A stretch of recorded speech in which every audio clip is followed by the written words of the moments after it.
But today was the first opportunity that we got to raise it in the Dáil, in the Parliament there itself. Yes, we've been putting it in as a topical issue every day, but there's obviously more important things. It doesn't get picked. Yesterday, Paul Murphy had his microphone switched off when he tried to raise it. But today, I had a chance to question Joan Burton herself about the events. I don't know if you've managed to hear it, but I'll give you a very quick synopsis. I compared the terror campaign that's been unleashed on the working class community of Jobstown to the dogs of war that were unleashed in the play Julius Caesar by William Shakespeare. Now that was too highbrow for the TDs and the Dáil. Obviously, and they chose to seize on the word dogs, as if I was targeting all of the Gardaí dogs. Yeah. So that's the headline that some sections of the media have chosen to focus on today. Propaganda. Rather than the real issues, which I questioned Joan Burton about, of men, women, and now children, legally, because they're under 18, being arrested by large numbers of Gardaí. That is the issue. Now, why is this going on? I asked Joan Burton, was her political vanity that fragile, that precious, that she needed this repressive regime coming into play because she was delayed in her car for a couple of hours? I pointed out to her that two previous Taoiseach in recent times were impeded in their car by sit-down protests. Charles Haughey in 1989 by UCD students. It must be different if students do it. Maybe it's their accents are nicer or something. But when working class communities do it, the state and the establishment take a different attitude. That's clearly the case.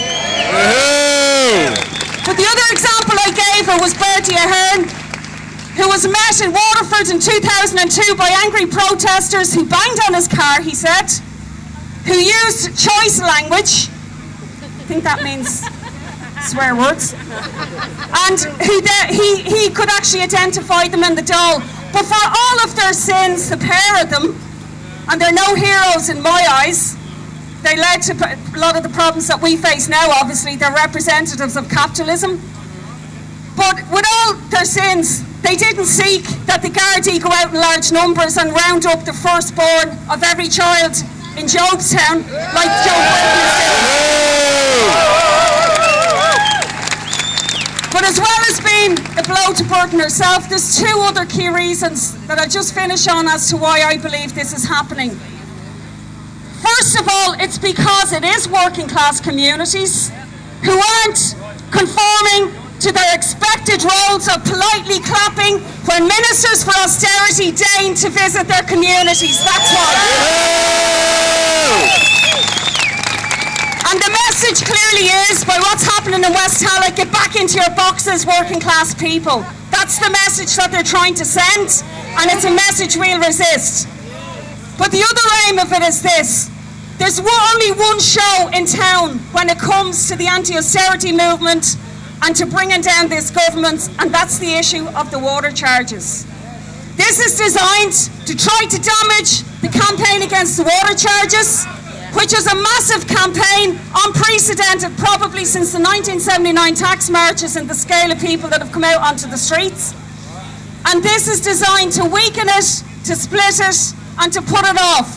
And the way that we answer it, yes, is by challenging them, by standing firm like we've been doing for the week, and by fighting them on these issues with protests, with legal advice, etc.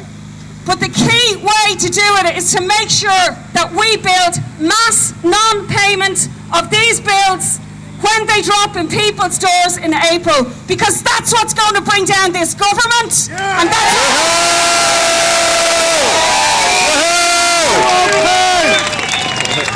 why it's such an important tactic for all of us here to now focus on.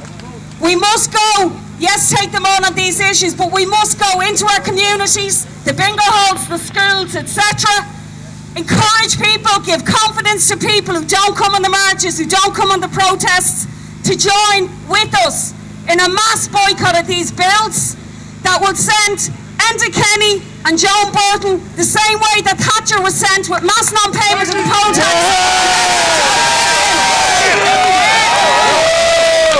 Hold on, Ruth coppinger.